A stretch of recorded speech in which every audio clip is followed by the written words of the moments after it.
요즘 초등학생들 사이에서는 처음 만난 친구의 이름보다 더 중요한 정보가 있다고 합니다.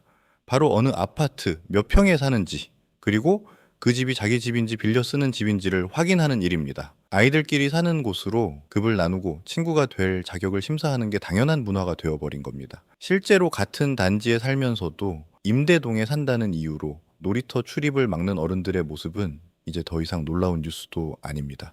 이것은 우리 아이들이 마음의 깊이가 아니라 부모의 자산 규모로 사람을 분류하게 만드는 잔인한 조기 교육의 결과물입니다.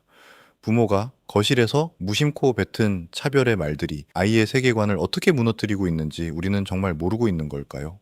우리는 먼저 아이들이 왜 이런 계급 질문을 던지게 되었는지 그 배경을 살펴봐야 합니다. 통계에 따르면 대한민국 부모의 70% 이상이 자녀의 친구 관계를 맺을 때 상대의 주거 환경을 중요한 요소로 꼽았습니다. 내 아이가 이왕이면 비슷한 수준의 아이들과 어울리길 바라는 마음이 아이들에게는 우리 집보다 싼 곳에 사는 애는 급이 낮다는 왜곡된 데이터로 입력되는 것입니다. 실제로 신축 아파트 단지 내에서 벌어지는 소셜 믹스 갈등은 아이들에게 가장 직접적인 교육이 됩니다. 특정 동 아이들만 이용하지 못하도록 시설에 제한을 두거나 커뮤니티 이용권을 차등 지급하는 행위는 아이들에게 돈이 없으면 누릴 권리조차 없다는 메시지를 매일같이 주입합니다. 같은 아파트 단지에 살면서도 관리비를 똑같이 내는 이웃을 외부인 취급하는 어른들의 비논리적인 행동을 보며 아이들은 사람을 존중하는 법이 아니라 분류하는 법을 먼저 배웁니다.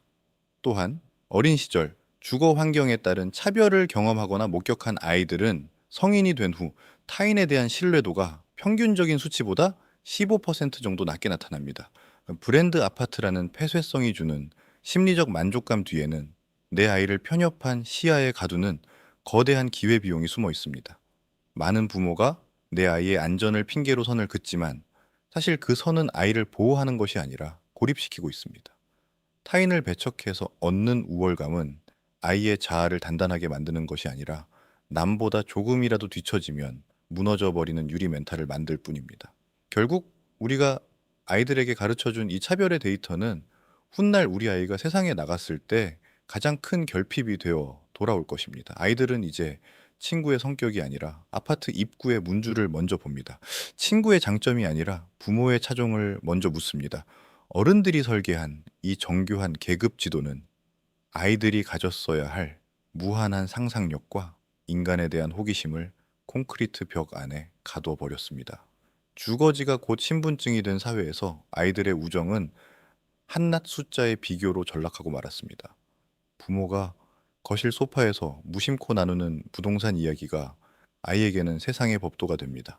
그 동네는 수준 낮아 저긴 전세 사는 집이야라는 말들이 아이의 머릿속에 사람의 등급을 매기는 회로를 새깁니다. 어른들이 집값을 지키기 위해 쌓아 올린 담장은 아이들에게는 넘어서는 안 될 절벽이 되어 버렸습니다. 이런 환경에서 자란 아이들이 마주하게 될 미래는 참담합니다. 다양성이라는 가치를 잃어버린 차에 오로지 비슷한 숫자를 가진 사람들끼리만 모여 사는 온실 속의 화초로 자라나기 때문입니다.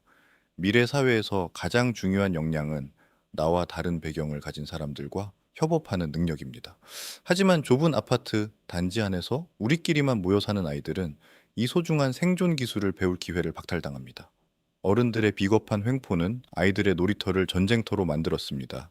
아파트 관리 규정이나 입주자 대표 회의라는 거창한 이름 뒤에 숨어 아이들의 우정을 통제하고 배제하는 행위는 교육적으로도 도덕적으로도 결코 정당화될 수 없습니다.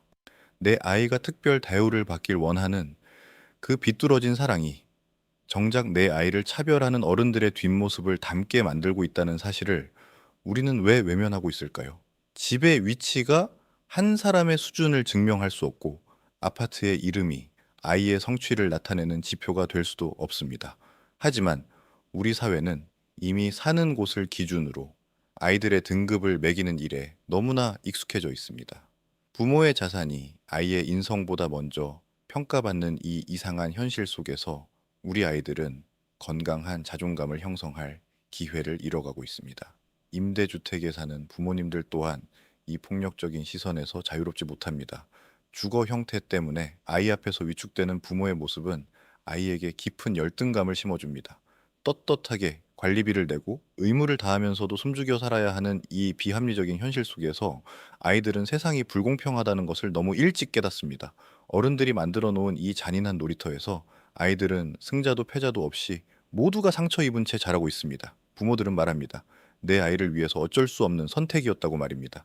하지만 그 선택이 아이의 인격을 가난하게 만들고 있다면은 그것을 과연 사랑이라고 부를 수 있을까요? 우리는 지금 아이들에게 풍요로운 환경을 물려주는 것이 아니라 타인에 대한 공포와 혐오를 유산으로 남기고 있습니다. 이 비극적인 대물림을 멈추지 않는 한 우리 아이들은 수십억짜리 아파트에 살아도 마음 많은 빈민가를 벗어나지 못할 것입니다. 아이들에게 필요한 것은 벽을 세우는 법이 아니라 벽을 넘는 법입니다. 돈은 우리 삶을 편하게 해주지만 우리가 사랑하는 아이들을 괴물로 만들기도 합니다. 매일 아침 힘들게 출근하며 일궈낸 그 결실이 고작 8살 아이들이 친구의 집 평수를 계산하게 만드는 도구로 쓰여서는 안 됩니다. 우리가 15억, 20억이라는 자산 목표를 향해 달려가는 이유가 내 아이를 콘크리트 벽 안에 가두고 타인을 무시하는 어른으로 키우기 위해서였는지 묻고 싶습니다. 진정한 자산가는 아파트 이름 뒤에 숨어 남을 배척하지 않습니다. 하지만 지금 우리는 어떻습니까? 비싼 브랜드 아파트에 살면서도 마음은 그 어느 때보다 가난해져 있습니다. 내 아이가 친구의 집 평수를 묻지 않고 그 친구의 눈동자에 담긴 꿈을 먼저 물어보는 아이로 자라길 바라는 것은 이제 불가능한 꿈이 되어버린 걸까요? 이제 숫자의 감옥에서 나와 주도권을 찾아야 합니다. 혐오의 담장을 허물고 아이들에게 인간에 대한 예의를 먼저 가르쳐둬야 합니다. 당신을 지켜주는 건 높은 아파트 담장이 아닙니다. 내가 힘들 때 손 내밀어줄 이웃이고 우리 아이가 차별 없이 뛰어놀았던 그 놀이터의 따뜻한 기억입니다. 15억의 자산보다 더 값진 것은 돈으로 환산할 수 없는 넓은 시야와 공감 능력입니다. 그 예의와 품격을 잃는 순간 우리가 가진 콘크리트 성체는 그저 차가운 감옥에 불과할 것입니다. 아파트의 가격은 시장이 정하지만 그 안에서 자라나는 우리 아이들의 가치는 부모인 우리가 정합니다. 오늘 당신이 아이 앞에서 보여주는 포용력 있는 말 한마디가 당신이 물려줄 그 어떤 자산보다 아이의 인생을 더 풍요롭게 만들 것입니다. 매일의 고단함을 견디며 지켜낸 당신의 삶이 부디 아이들에게는 넓은 세상으로 나가는 사다리가 되길 바랍니다. 현실의 삭막함에서 탈출하는 것보다 더 중요한 것은 우리 아이들이 마음의 빈곤에서 탈출하도록 돕는 일입니다. 우리가 남겨줄 진짜 유산은 아파트 등기권 리층이 아니라 사람을 사람으로 대할 줄 아는 성숙한 마음이어야 합니다.